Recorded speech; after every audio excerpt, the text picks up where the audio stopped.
Hello, everybody. Welcome to the first episode of Thriving Adoptees that we're recording in 2022.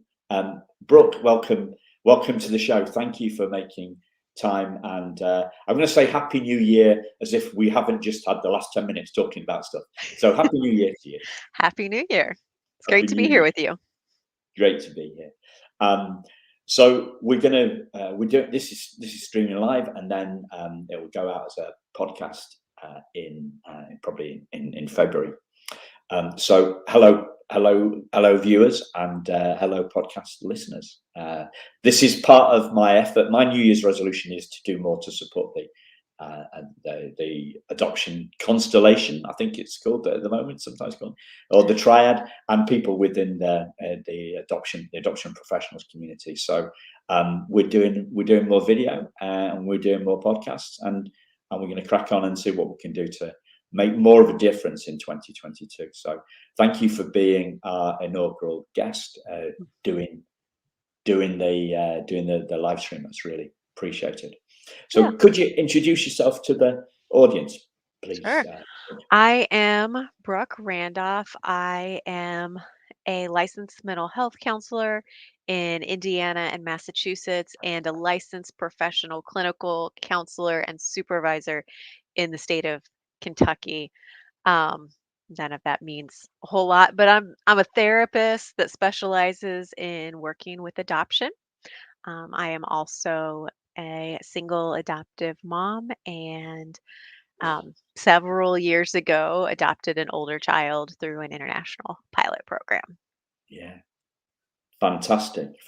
So why the you live in Indiana, I guess, do you? Hmm. Yeah. So I've actually been to Indianapolis many years ago. For the Uh, race, that's Not what for brings the most race, no. people. To see. It was I think it was either to see a lawyer or an accountant. So it wasn't a lot of fun. It wasn't a No. lot of fun. Somebody recommended this accountant. Anyway, the thing didn't end up. We didn't end up setting up the business in the US. But if we had done, it would have been in Indianapolis. But you spent some time in New England and in Kentucky as well. I mean, is that? Um, no, I reside in Indiana, but I do a lot of work with adult adoptees therapeutically, and I won't abandon my clients. And so, if a client moves and wants to continue to work with me, I will do my best to jump through all the hoops to be licensed in multiple locations. Yeah, yeah. And as you're explaining to me before we started, there's a lot of hoops, and there's some new hoops being presented for you. Yeah, You know, yeah, always. yeah. Just keep on go. You keep on keeping on. You just keep on, you gotta figure it out, and you have to follow all the rules, whether Yeah, it's as a therapist or in the adoption process. yeah, indeed.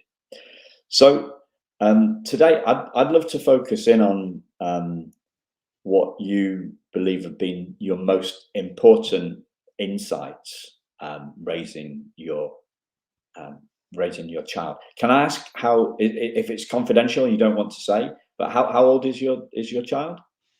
He's 14 right now. He's 14. He's Mhm. 14 now. Okay.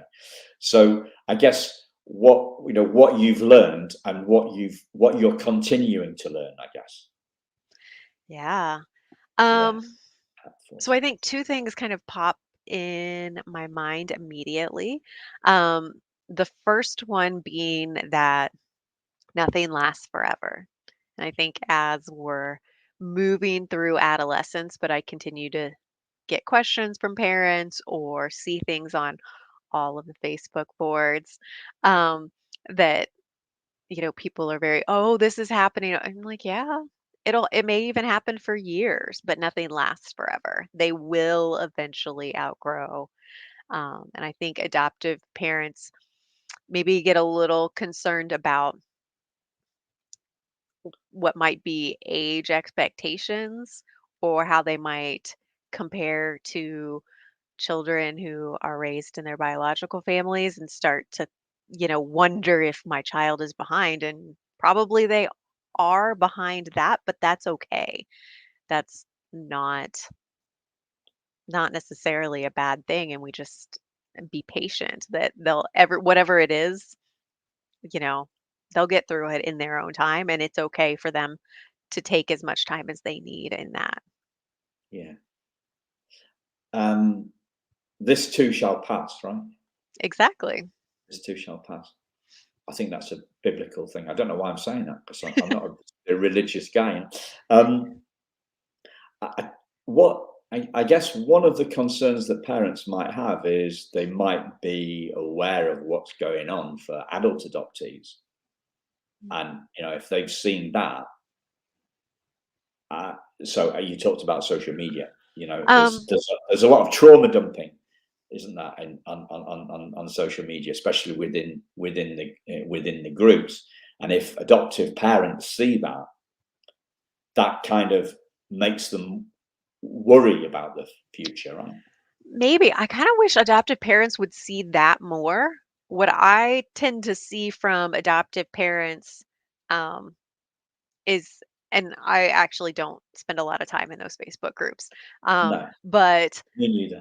um, when the things that do pop into my feed, it's they're all the common questions are about sleeping and eating and lying and you know stealing. I'm going to put that in quotes because and parents get very worked up about these things, or we're having big meltdowns, and so they're just comparing children who've experienced trauma to children who have not experienced trauma, and that's comparing apples and oranges rather than just taking this child where they are. I wish parents would spend more time listening to adult adoptees and contemplating those bigger issues rather than like what's just a behavior, what's a thing that's happening right now, what's a phase of development, but really thinking about what are the important identity issues and what are the important relationship issues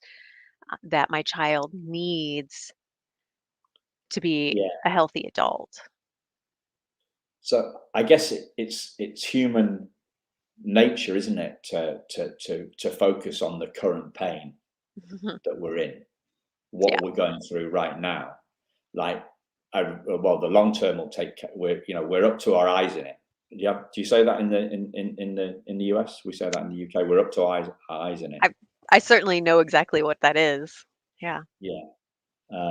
I think when we're up to it, our eyes in it. We're focused very much on the what can we do to fix the short term issues that we've got, Mhm. rather than taking more of a long term perspective. It seems to be part. I don't know whether it's human nature, but um, it's definitely our culture in the West that we're focused on the short term. Mhm. And we're also we tend to be very focused on the behavior, um, as you say, rather than looking about what's upstream of the behavior. Yes. What's the need that's underlying? So, like, one of the why this is on my mind is I would answered a question recently about a child who is waking up in the middle of the night and seeking out the parents' attention. And we can't not sleep. Okay, right. But your child has a need to connect at night. So what are you going to do? And helping them to understand that like this could take years. So you if you can't be woken up multiple times a night, how are you going to work this out? Um, because the need is for connection, the need is for reassurance, the need is what is that need for that child, and then meet the need and let it work itself out. Yeah. And can I ask, what did you? Was there a particular um, moment with your own son when you realised that this uh, the fact that nothing lasts forever, when that became clear to you?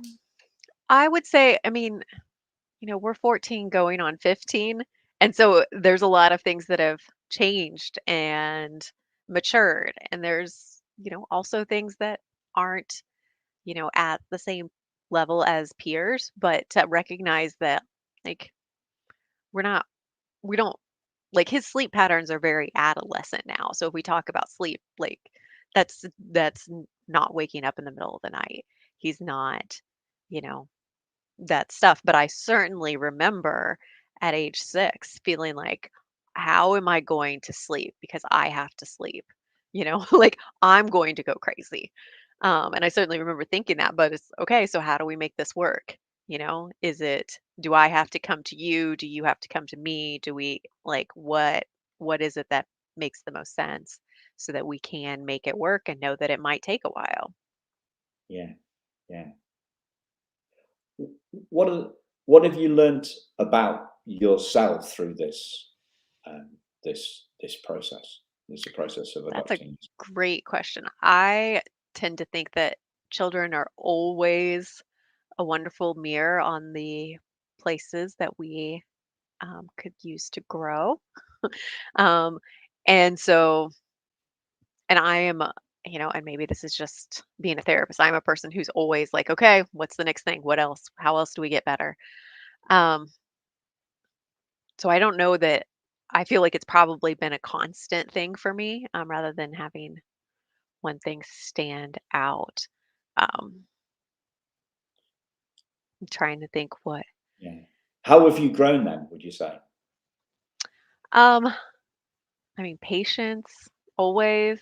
I think that's probably every parent probably goes through that though. Um, Focusing on what's most important. Um, and I don't know how much of that, I mean, it just feels like that's an evolution. There is so like I am okay. So that I do kind of remember as that changed is knowing like this is the most important thing, and this is what we're going to focus on. And um, this other stuff doesn't matter. Like when it comes down to an issue with grades or schoolwork versus a positive familial relationship. Like we're not going to argue over that because that's not good. So what do we need to do to create a scenario where we don't have to argue about that? Um, and it's Yeah. obviously that the impetus of that is on me, not on him. Yes. On like, so you still don't want to do your schoolwork. Okay, so how are we going to not argue about that? Hmm, maybe for right now we're homeschooling, and I think that I wouldn't have believed that um, earlier in my life, but for us, homeschooling creates fewer arguments, not more, because we just this is the structure, and I don't have to, deal with triangulation between teachers and administrators and understanding who's saying what and what the assignment is. I've created the assignment and you do it. And if you don't want to do it, I'm not going to argue with you. Yeah. You can take 3 years to do 8th grade if you want to. Um and but to do that, I have to understand what's important. For me, I have to not hold like academic standards or like, meeting certain, you know, we're going to graduate at 17 or we're going to whatever. Like none of that is important to me, Yeah. because what's most important is that he is alive, because we know the statistics on suicide. So that is always, so he is alive and happy and knows that he is loved and supported. And Yeah. obviously identity. I mean, I can name other things that I think are very important. But when it comes down to, as a therapist working in this, knowing the stats on suicide, there was a point where it was just like, you know what? Keeping him alive is top priority. And keeping him, happy and knowing he's loved and supported. Those are important. And then Okay. everything else falls after that. Yeah. So true, eh? Um, it's yeah. focusing on the most important. And what I loved what you said about it's about us, and these events hold a mirror up to us, Mhm. by us I mean adoptive parents. Given albeit I'm not an adoptive parent, but I know that, for example, my relationship with my wife, it's about me. Mhm. I can't impact her, right? I can only impact me. I can focus on me. And like you talked about growing. And I think when I was looking at your website before I got in touch with you before Christmas, it said something about you've always got like half a dozen non-fiction books on the Mhm. go at the same time. So you're clearly making a very concerted effort to grow. Yeah. This isn't happening by accident. This is utterly thought through and a focus for you. Mhm. One of the things that came to mind is when you use the word mirror was an interview with a foster adoptive mum called Holly Ann Petrie, who came on the show last year, and she came up with this idea of after we'd had an initial conversation, she came up with an idea of the structure that she'd like to go for the podcast, and it was called Unpacking Our Own Baggage Mhm. as adoptive parents. And I thought that was, first off, I thought that was a fantastic metaphor. And it's become increasingly clear to me that it is always about us. You said it's Mhm. about you. The onus is on. I don't think you used the word onus, but this is about you. And so I'm keen to explore that. What does that mean to you, Brooke? Um, well, one thing that comes up for me is that even as a therapist, I w- I recommend that the parents are in counseling more than the children. That there's research that supports that when parents are in therapy, that the children do as well or better than if the children are in therapy. And it is because we create the environment. And not only are we creating the environment, but like our moods, our approach, everything we do makes like that is their environment. It isn't just like the house and the if dinner's on at a certain time, but it's how we respond to everything. And that's the world in which they're living. So we we are the foundation. And so if a child is um reacting in any way, what are we doing that is contributing to that? Um, and recognizing that there's always something. It is some assumption that we have or some expectation that we have or some, desire rather than just meeting a child where they are. And when we can meet a child where they are, things usually go pretty smoothly. Yeah, yeah. The word that jumped out of me was, as you said, that was mood. So Mhm. uh, bef- I used to have a small publishing business and 5 or 6 staff, and there was one lady who used to work from 9:30 till 5:30 because of a childcare. So everybody else started work earlier, um, including me. And she used to say um, that she could tell what mood I was in when she opened the door to the office, right? Because she went into reception, and then there's some desk, other offices. I wasn't sat in reception. I wasn't Mhm. sat in that first office. I was. you know, round the corner, you know, down the corridor, but she could tell what mood I was in by the energy in this little office with 5 or 6 staff, right? So that was like jumped in. So she could tell whether I was in a good mood or a bad mood. So it is, and there's a phrase around this that's used in business, usually in a negative context, something like the fish rots from the head. Yeah, it's a bit of a horrible metaphor, really, isn't it? When we're talking about having adoptees. But anyway, sorry, listeners, I will try and come up with a better one than that. So, what have you learned about creating that mood? So it all has to start with me. I have to make sure that I stay in therapy, that I manage whatever stressors that I have and whatever feelings that I have, whatever baggage that I have, um, and continually be working towards that. I have to make sure that I am sleeping, that I am, um, you know, fed and all of those basic things, but they all contribute.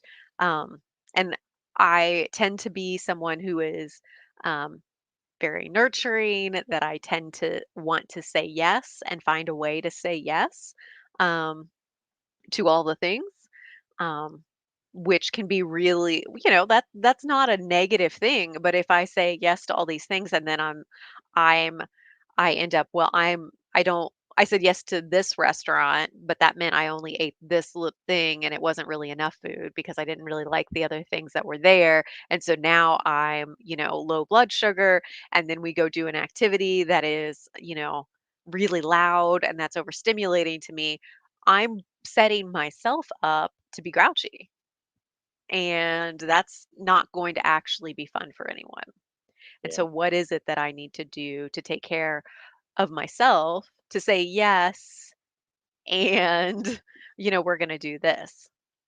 yeah, Yes, we're going to go roller skating and I'm going to wear earplugs the whole time because I need to do that. yeah. So, fascinating stuff. It's all about you. Yeah, it's all about us, isn't it?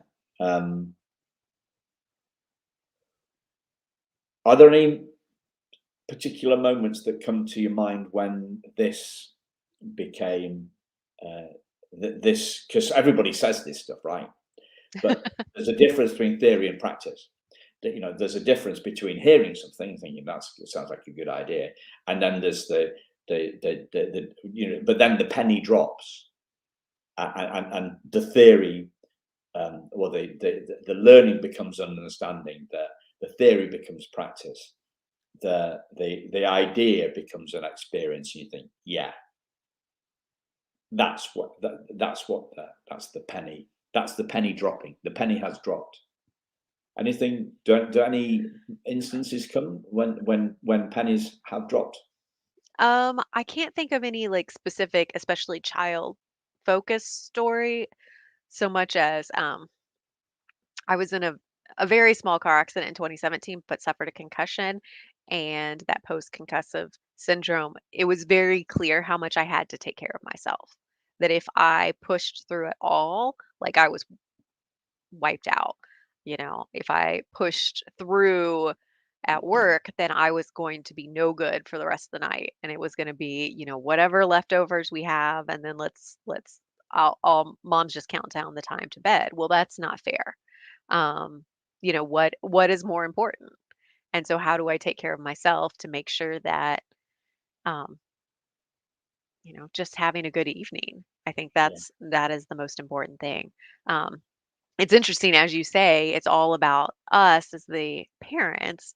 Like, there is something in me that just like cringes at that because well, actually, I edited a book called It's Not About You, written towards parents, because ultimately taking care of me is about meeting his needs. Um, and um, I I would love, I feel like adoptive parents need to pay more attention to their child's needs, their child's emotions, and also thinking for the long term, not about this as a child, but who this is a person. And they are going to be an adult and you are setting the stage for their entire life. And so it's not about me. Like I'm not feeding me to make me happy. I'm, you know, making sure that I'm not going to be grouchy so that he doesn't, grow up with a grouchy mom. Yeah, yeah. What are uh, what are the you talked about the big issues, right? You talked about this focus that we have on short-term stuff and the focus we have on behavior, and shifting our focus to the big picture and to the long term. Um, and you use the word identity. Um, what does that mean Mhm. to you? What does that identity mean to you? And respect in terms of the identity you want for your son. Mhm. Um, well, so we have an open international adoption. So obviously his culture is very important and he is Samoan and Samoan pride is important in that culture. So um providing every opportunity for him to feed into that Samoan pride for him and to help him feel confident in learning that. And so, I mean, I think some of that basic stuff is making sure that we traveled before he started puberty so that he could have more experience in country. We're just waiting for borders to open at this point. Um, and so that we can travel yet again. Um, but also as an adoptive parent, making sure that you are the lead learner and that you are not learning so that you can teach your child about their culture, because that doesn't always go over very well. No. Um, but that you are culturally sensitive, that you are aware of opportunities. I mean, the internet, and for me, just Instagram, is such an amazing place that I can just like follow all these Samoan people who are in the US, who are in New Zealand, who are in Samoa, and have conversations. Yeah, And sometimes I'm just following and learning and reading and getting book recommendations from things that they're posting. And sometimes I'm asking questions. yeah, Um, and I think to say to adoptive parents, that is also dependent on the culture and the individual, whether or not it's appropriate for you to be asking questions. Um, some individuals and some cultures will appreciate that, and some may not, and also being aware of how you're communicating. But um, I mean, for us, it's a constant thing in our world, both in what I'm reading and learning, um, and then all the opportunities.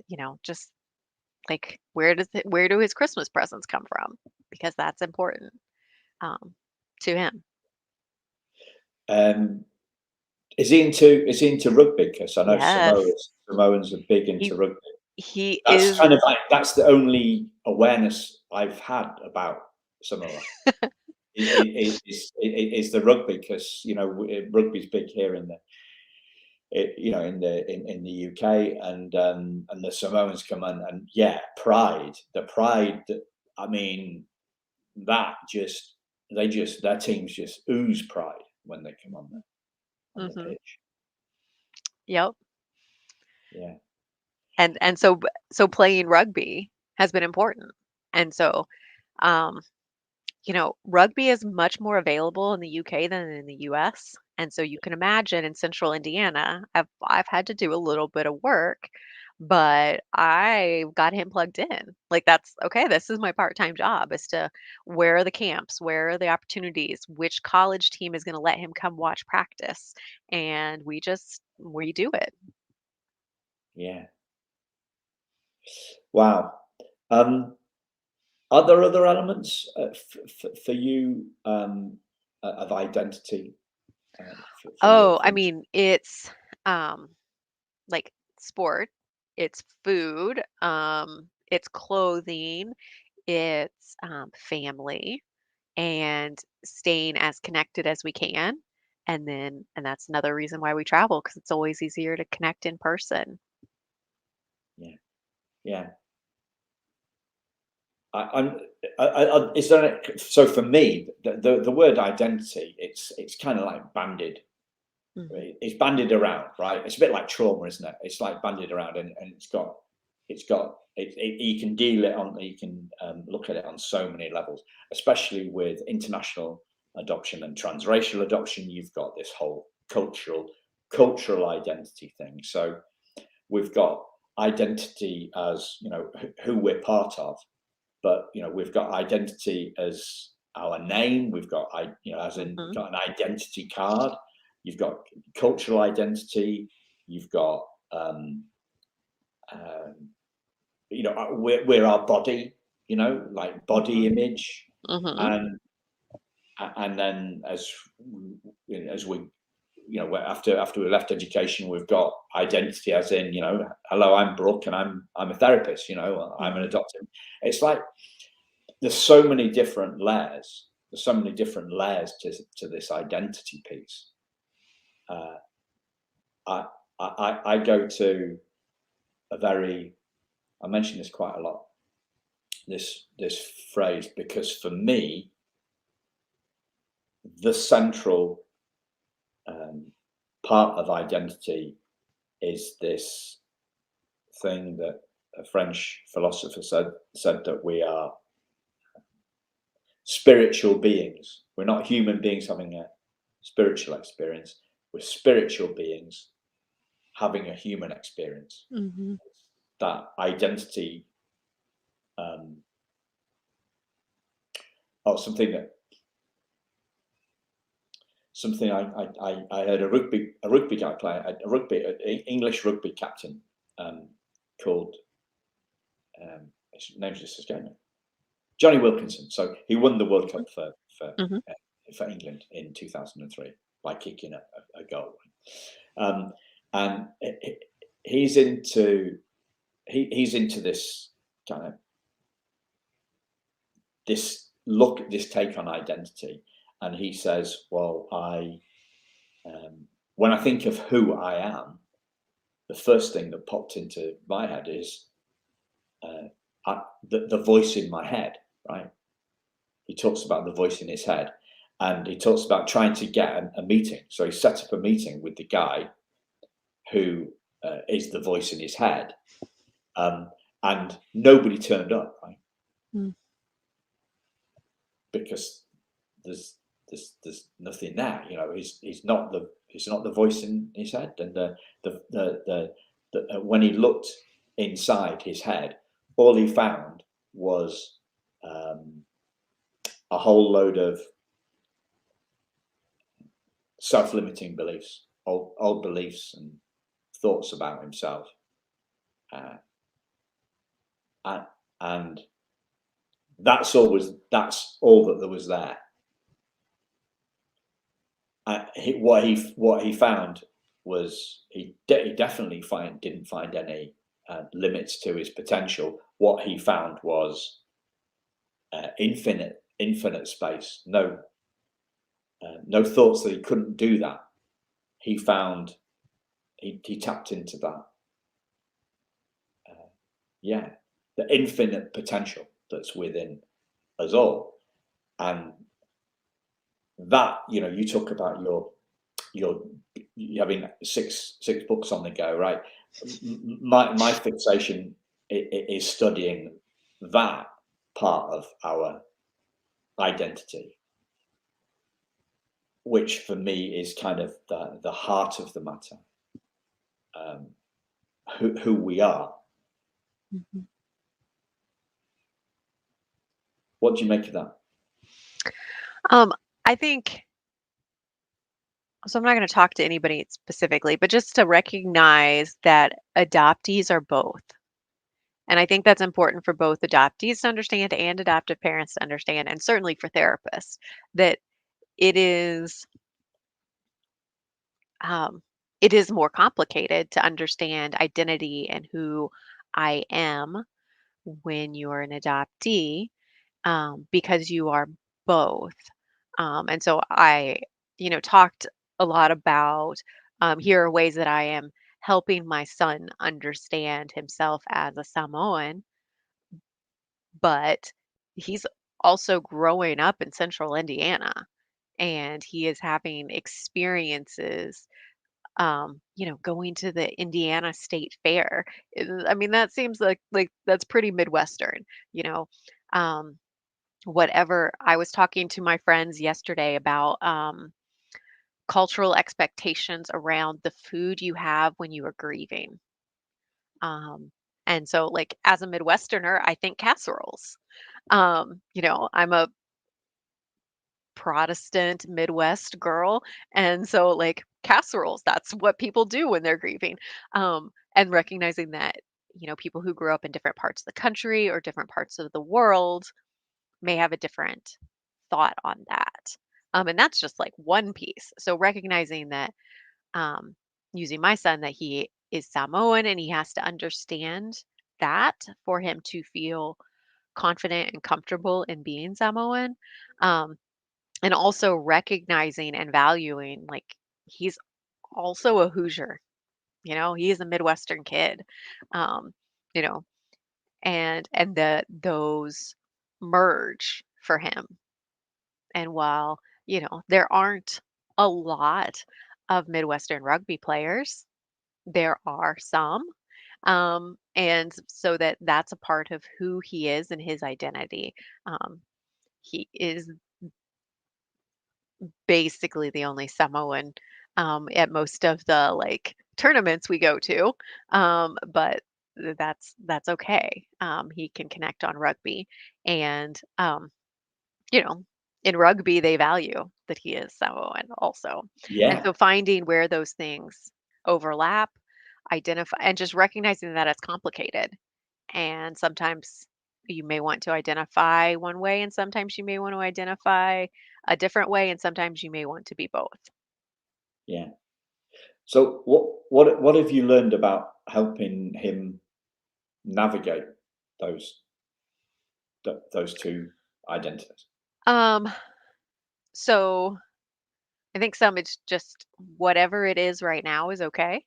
Um, Identity is something that flows, and I mean, the development of identity is really adolescence through mid to late 20s in general. That is the time we do that psychosocial developmentally.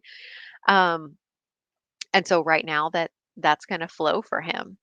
And just whatever it is. And as a white adoptive parent, when he tells me something about Samoa, I don't argue. Okay. Even if I've done a lot of reading and I think that I know better than him, I don't tell him that. Like, that's not going to help him or me or our relationship. Um, so you can, obviously, I thought I read something different, or, introduce, like, there might be something else. You can introduce that idea very gently, but I definitely never tell him he's wrong. He's right. He gets to be the leader about Samoa. And I am learning constantly, and I think I want to learn ahead of his curve, but I don't need to tell him that. And Yeah. I think that's a thin line to walk, is that you can offer information and always be willing to be wrong, because it's more important for his identity for him to feel confident that he knows more about himself and his culture than someone else does. So yeah, you talked about the lead learner being Mhm. the lead learner. Um, it- has he followed in, or is he following in your footsteps on the learning thing? Is he curious? Is he what's Um, what? yes, but we learn in different ways. He likes audiobooks, not, I read on my Kindle all the time and he prefers audiobooks. So we're not necessarily reading the same things, um, or looking in the same ways. So I just like I may present opportunities, or hey, you might like this book, or I might, um, here's a movie we can watch, or I read about this recipe. Um, I'm gonna make it. You tell me if it's terrible. Like, and give him opportunities, and he can tell me if it tastes right or if it's wrong, because you know Yeah. I just can't get my feelings hurt about those things. That's part of it. Yeah, I'm an audio guy as well, rather than a book reader. Just from time, in the fact, and like we've got dogs, so I listen to audiobooks when I'm walking the dogs, and I Mhm. listen to audiobooks when I'm in the car. The only time I read a book is when I'm on holiday, and with COVID, nobody's been on holiday. So, um, does he listen to podcasts? I don't believe he does yet. Okay, yeah. I'm just wondering if there's any, because there's lots of one of my that Johnny Wilkinson um, guy that was talking about. He, I heard him talking about not being the voice in his head and being infinite potential. I heard that on a podcast, which is called the High Performance Podcast. It's run by a sports commentator here in the UK, and a sports psychologist, a sports psychologist that works with Manchester United, and rugby teams as well. So that might be an interesting one for anyone to listen to, Hmm. because I don't know. I know they've had the South African rugby captain on there. I don't know if they've had any Samoans or not, but if he's into his rugby, there's interviews with Johnny Wilkinson and the current England manager, who is half. I think he's half Kiwi, half Japanese, something like that. So that's an interesting one for him to look at. Hmm. If people interested, it's called the High Performance Podcast. If people are interested, so it's a mixture of, um, well, yeah, high performance podcast. It's them discussing and uncovering the secrets of their success. So it's been influential for me in terms of the Thriving Adoptees podcast. So often I'll start the podcast by asking people, what does thriving adoptees mean to them, and what helps that happen. Hmm. Uh, so uh, if I was asking that question to you, and we were focusing in on what helps, given you've, as you say, adoptive parents create the mood for their kids to thrive. What would you say were the most important things in terms of helping your son thrive, and what you've learned? I'm very keen to kind of dig into the lived experience rather than the theory stuff. Mm. Oh, that's hard because I'm a trainer by trade. Like, it's it's always the like teaching the principles. Um, I mean, I think we have to thrive. We have to start at the most basic, and that all of our like physical needs are met. And I think this is for the whole household. Everyone needs to get enough sleep. Everyone needs to be well nourished, and eating way more frequently. So your blood not having blood sugar drops. We should be feeding kids every like 3 to 4 hours, 2 to 4 hours. Um, And so when he was little, like there were always snacks in my bag. Always. That's, raisins or nuts or something that literally at any time I could hand him food. Um, as he's bigger now, he just eats in large quantities at different times. Um, because you can imagine I'm feeding a Samoan rugby player. Um, Yeah. it's um, but what I would recommend to all adoptive parents is carry snacks in your bag. Always have food available. Um, and then there's water. So making sure all of those things that we're balancing out the whole person from the very beginning and that those things become important. And our Western culture pushes us to like, get up, go do this thing. You've got to go to school. You've got to achieve. You've got to now go to sports practice. You got to do this. And we're always thinking about all the things we have to do and all the achievements. And we lose the person. And people who've experienced trauma are more fragile. I don't know that I love that word, but um, we have to make sure. And I would say that, like, as someone who's experienced a concussion, like, I have to get enough sleep or I'm not going to function well. So whatever your trauma is, like, we have to take care of ourselves, and to we're not going to do all of those achievement kinds of things if we aren't taking care of our physical self, taking care of our emotional self and our relational self, that provides that foundation for us to do the other things that we want to do. What have been the differences between theory and practice? Were you between like were you working in the adoption space before you adopted? Hmm. Yeah. Um, I think for me, and it's, I'll see if I can come up with an example, but it's I don't know how to even explain it, but joking that as a therapist, like I can know that as I say a thing, like this could be bad. Like he could take this in a way that is not how intended, because as a therapist, I know what people bring into my office. And I've heard I work with a lot of adult adoptees.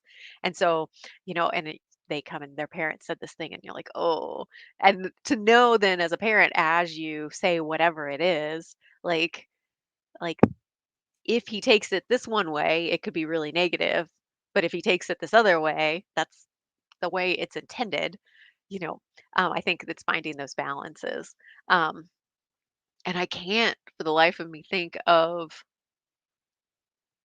maybe because we've never actually had a thing where I think he's like taken it the wrong way. Um, but sometimes as a parent, things come out of your mouth and you're like, oh, that could have been said, like it could have been said better. It could have, so it communicated more clearly. Um,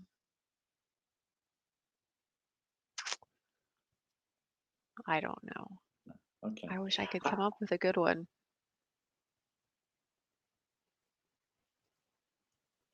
How has your work with adult adoptees um, influenced the way you parent your son? Oh, I mean, probably all the time. Um, I may have a conversation and be like, okay, this is the thing I need to be clear about with my child. I meet with a client and am hearing the things that they're working through. And so I may go in and intentionally have a conversation with my child to, make sure that we're on the same page because I want to save him from From that? Yeah, whatever, in doing that foundational work that I can now. yeah. And what of those lessons been? Maybe there's so many of them. It is that there are so many of them, that it probably Are happens there very. themes? Are there themes that you could group it together? Um, I think help. One that stands out is making sure he understands that I'm on his team. Um, So, parents want to influence and teach our children things, and we want them to, develop to their full potential. And sometimes that can come across as shaping in a less positive way, maybe demeaning or negative, or don't do that, don't do this, don't, that parents can move towards that direction. Um, and so, even as there may be correction or moving in a different direction to help him understand that he is always accepted, and that I am on his side. Um, I think that's an important one, to make sure that there is no, like, I have certain expectations of you, because it was my choice to bring a child into this family. So I am not trying to make him into us. I am just, meeting his needs. That was my decision to bring a child in, and so it is my responsibility then to meet his needs, not my prerogative to shape him into how I want him to be. I mean, obviously, I want to influence him. Like, I would like to influence lots of people around me to, you know, be more positive, or um, whatever it is. I think that the team metaphor is a strong one, isn't it? Hmm. That you're on his team, especially given the fact he loves his rugby. So, do you, Yeah, you're, I'm a loud rugby mom. Sometimes, like, you didn't know how loud you could be until your kid played rugby, you know? yeah, yeah. What position does he play? He moves around a lot. Yeah, And also, I mean, he's still in that stage where one year you're the younger, and then the next year you're the oldest on the team. And so this year he's for sure going to be the biggest kid on his team. So I'm yeah, assuming he'll be a forward yeah, this yeah, year, yeah. and and playing there. So we will see. Yeah. Um, I, the what do you think the central thing that you see from adopted adults that you don't want for your son? Mm. Um, oof.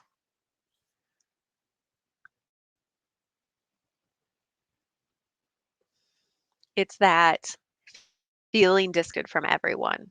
Um, so I have Feeling a friend, distant, disconnected. So I have disconnected. a very good friend, and she made a post, I don't know, in the last 24 hours, talking about how she was disconnected from her adoptive mother because of qualities in her adoptive mother, and then when she met her biological mother, she never could be connected to her, um, and so that she feels that she struggles. Um, Connecting with people, especially if they disappoint her, because she's had these experiences with both maternal figures. And so I never want him to feel like he um, is disconnected from me, um, because I can't guarantee that he can feel connected to other parts of his family all the time. So, what do you do um, given that?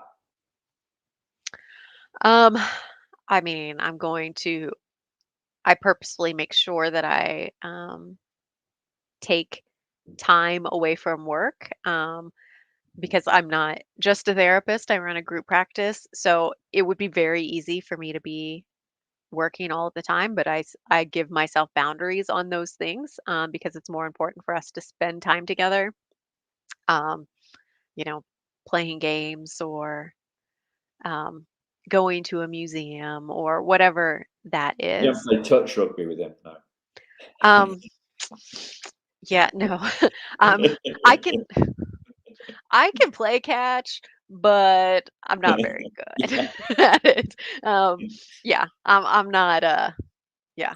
No, well, it was kind of a He's joke. way bigger than I am. It's Yeah, dangerous. But I yeah, do, if we go somewhere, there's always a ball in my trunk. And so, okay, we get that we just play catch. Um, I'm yeah, not sitting on my phone doing things because, let's play catch, let's engage. yeah, Um, and that's pretty yeah, small things, but I just think this is my priority. And reassuring him a lot. Um, because whether they're children or adults, um, but just knowing a wide range of adoptees, I know that many need a lot of reassurance. And so, you know, even, even as a teenager, even if I'm, just going away for a little while, I will be back. This is how you can reach me if there is a problem. Um, and providing that extra stuff. Mom's always going to love you, you know, even if I'm frustrated about something right now, I still love you, saying those things over and over and over and over and over. yeah. I guess the other thing that popped into my head is the fact that the homeschooling Mhm. is got to be the you listed a whole load of really good reasons why it works for you. Um, Another reason must be the opportunity that it gives you to connect. Yeah. And so he gets a lot more say over that during the day.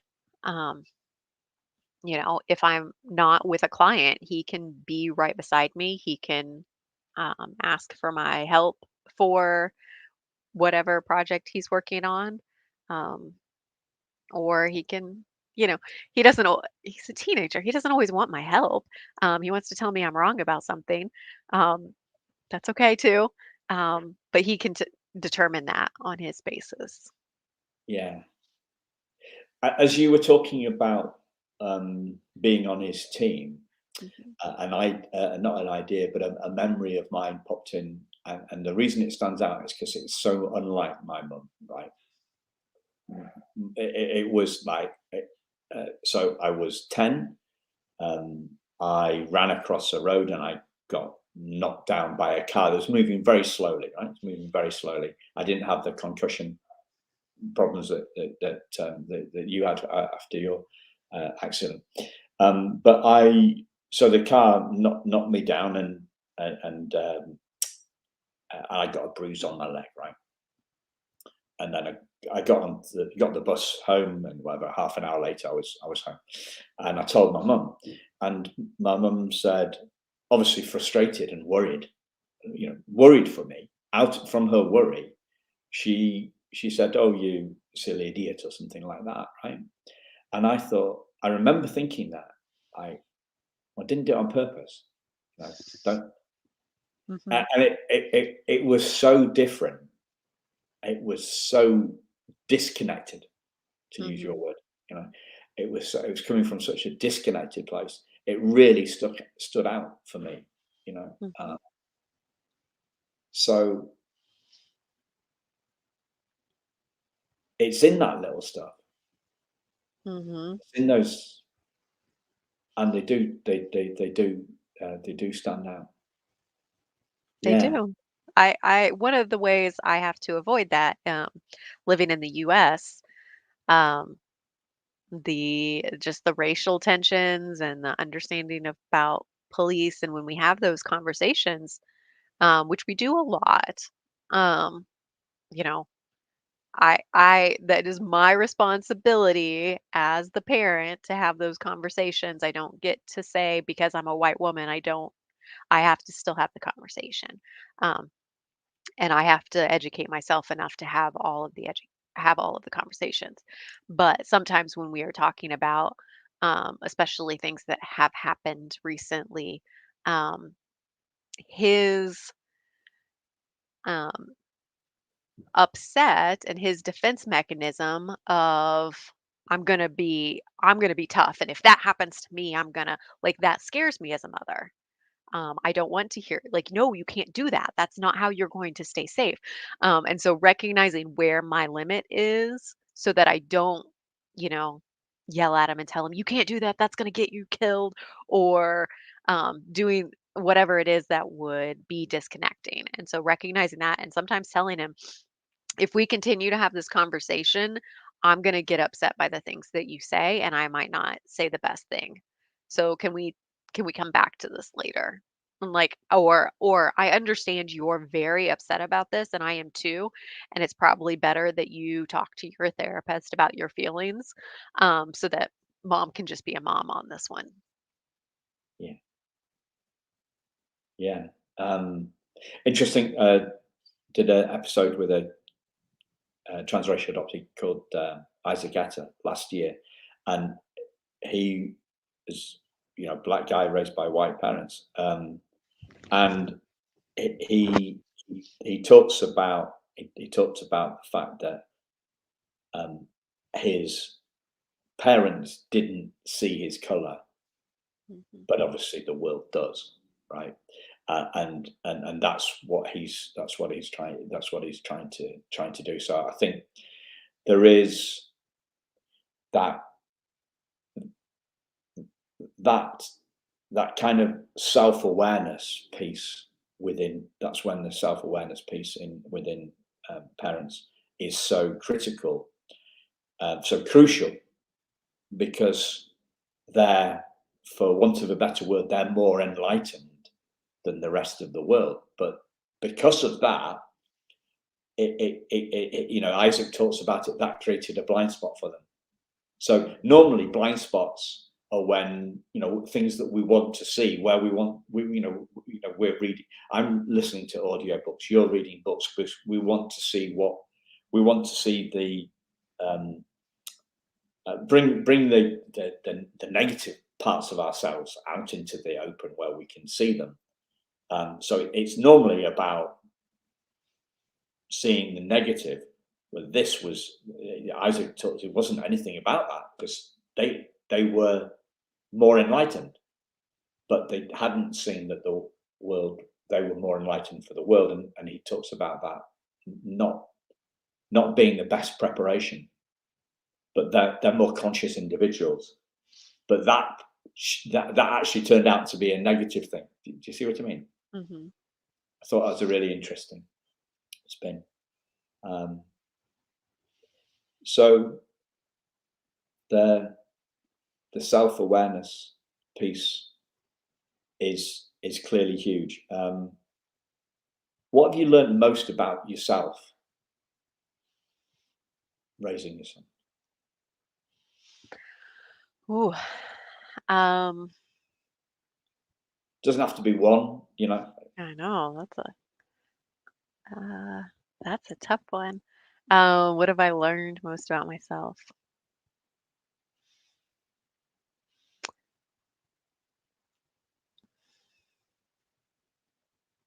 I mean, I think maybe it's, coming off the holidays or all of those things, but what stands out right now is that just capacity to give, um, and how much I want to give the good things. Um, I don't know. Yeah. That stands out pretty So strongly right now. you underestimated your desire to give. You feel, is that what you think, Um, or it surprised you?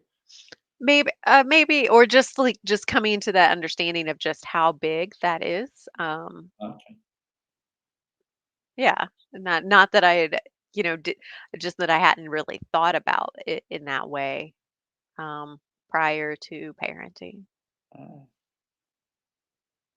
Yeah, because I've heard people say, I've just had so much love to give, so Yeah. it's, like we talk about, everybody talks about every adoptee being different, but does anybody say no? Every adoptive parent's different. Nobody says that, do they?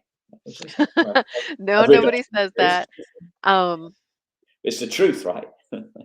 yeah, I It's, mean, I think there are different reasons that bring people to adoption. And I think how then they approach adoption and adoptive parenting and all of that kind of influences that there are differences, but there are also probably trends towards, you know, people who come to adoption because they want to parent, um, and don't feel like they have another way to parent, which would be a pretty different experience, Yeah. than, where I I never came from. asked you what brought you to what brought Um, you to adoption. yeah, I would I mean, there's probably lots of little stories along the way, but ultimately, choosing to adopt an older child internationally was about, understanding the long-term implications for those children, who may not have other, opportunities. So if there's not biological family, kinship care, um, or people who can care for them in their culture, um, the long-term implications, um, are pretty grim. Yeah. And as someone who, um, at that time, my job required me to travel a lot and who just loves to travel, um, you know, I I know what that outlook can be, um, and was also felt pretty, very privileged. And if I could make more room for a child rather than having a child who might end up on the street, Yeah. for example. That would be one potential outcome. Well, so I'm just looking at the time, conscious of time. Wanted to bring this in. A question just popped into my head. Actually, I don't. And you may just say no, but have you got anything you'd like to ask me? Oh, um, I always generally want to ask about your story and what's driving you right now. Those are pretty big questions, though. Um, Okay. but I think I love to know what's important to a person, and and then and given our current conversation, what are the things that you would love to point me towards as a parent? Yeah. Great questions. So my adoption experience was largely great. My childhood was great. I didn't have any challenges, um, and then I did. Right. Hmm. um, and I did because I'm quite sensitive. So I'll pick up on stuff and I'll take stuff to heart. And I was brought up very honest, right? So I tend to soak information in. I tend to take rather than questioning stuff. I believe it. So I my issue in life was business, not adoption. And then adoption became a bit of an issue. And I read the primal wound, and I thought I was primarily wounded. And and then I realised that I wasn't. And primal wound,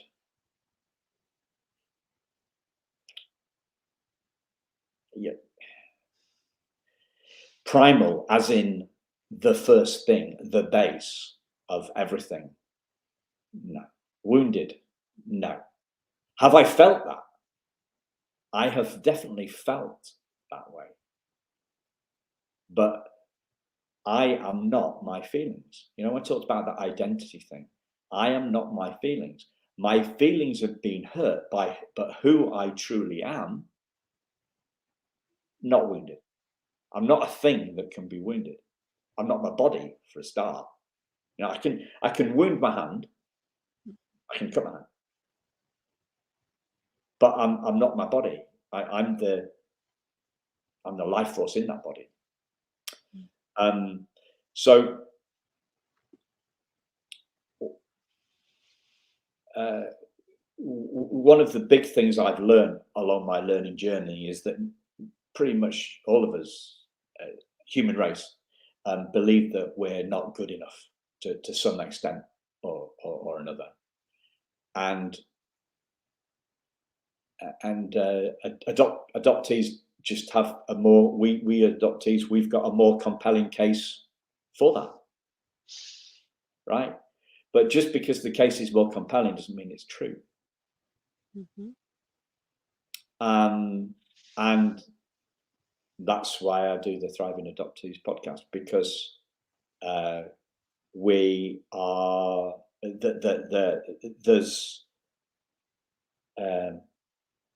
there's the rainbows and unicorns view of adoption, which isn't true, and there's the primal wound view of adoption, which isn't true. It's not. It's not true. It's not inaccurate. It's not. Neither of those are accurate views, and we're trauma obsessed. We seem to be trauma obsessed, and the word trauma is bandied around. You know, trauma this, trauma. We need to be trauma informed, but we should be hope obsessed. You know, no amount of studying the darkness of trauma will lead us to the light. It doesn't work. It doesn't work like that. Let's focus on the light. Let's understand. Let's understand the trauma. Let's understand. We need to, traumatic behavior, traumatic feelings, traumatic thoughts. But yes, all of that, clearly. But who we are,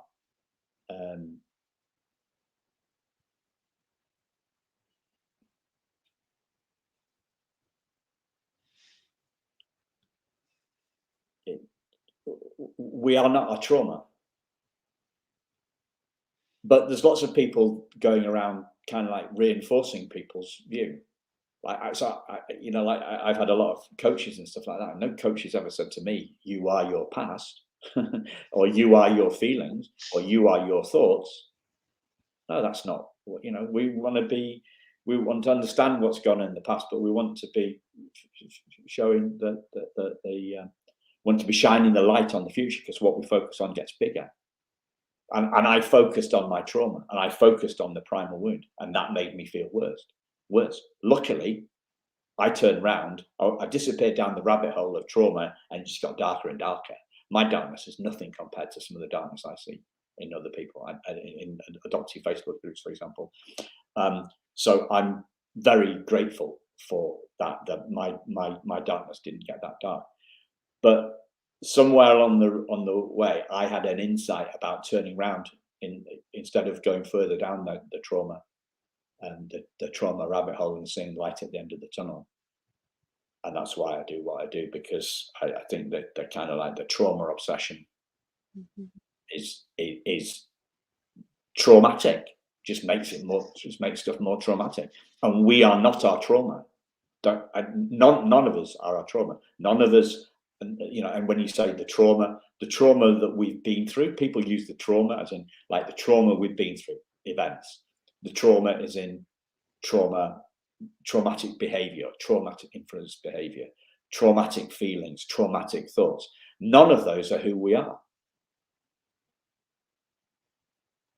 And there isn't anybody really questioning that.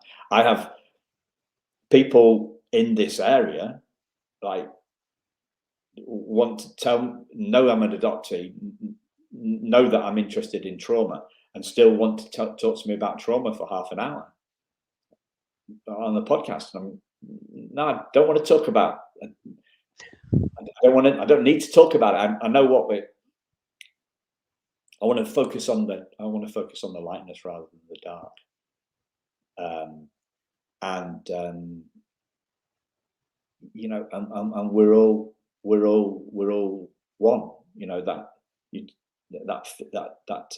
That disconnected. Plenty of people feel. You said the central issues that adult adoptees feel of being disconnected.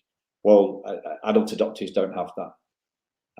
Have the monopoly on disconnection either. Loads of people feel disconnected, and our brains are meaning-making machines. So we're looking to pin the tail on a donkey, and I've spent a lot of time pinning my tail on the adoption donkey when I should have been pinning the tail on the this is the human experience donkey. Mhm. So, yeah, I didn't pause breath. I didn't pause. To... What did you make of that? I think there's some important parts. I think it's finding a balance, and I think, for many years the world ignored trauma, and so now people are, you know, don't forget, and it's finding that balance of meeting people where they are in their pain and helping them to move towards healing and move towards the light in the ways that they can, and that everybody's journey is different, um, but absolutely not to throw in the towel or give up hope on anyone or anything, um, because everything can improve, everything can be better, feel better. There is always hope. Yeah, that's a great place to end. Here's to a better 2022 for everybody. Yes. Thank you for coming on the show, and we'll put, when the podcast goes live, I'll put lots of links into your socials and the website so people can find out more about what you're doing. Because I think that it's a very powerful combination that you've got of the lived experience of being an adoptive mom, and clearly your your past experience and your insatiable curiosity to learn more. You are definitely leading leading our learning and leading your son's learning. And for that, I think if I had a hat on, I would take it off to you. Well, it's been a pleasure, a good conversation. So thank you for having me. You're welcome. Thank you, listeners. Speak to you soon.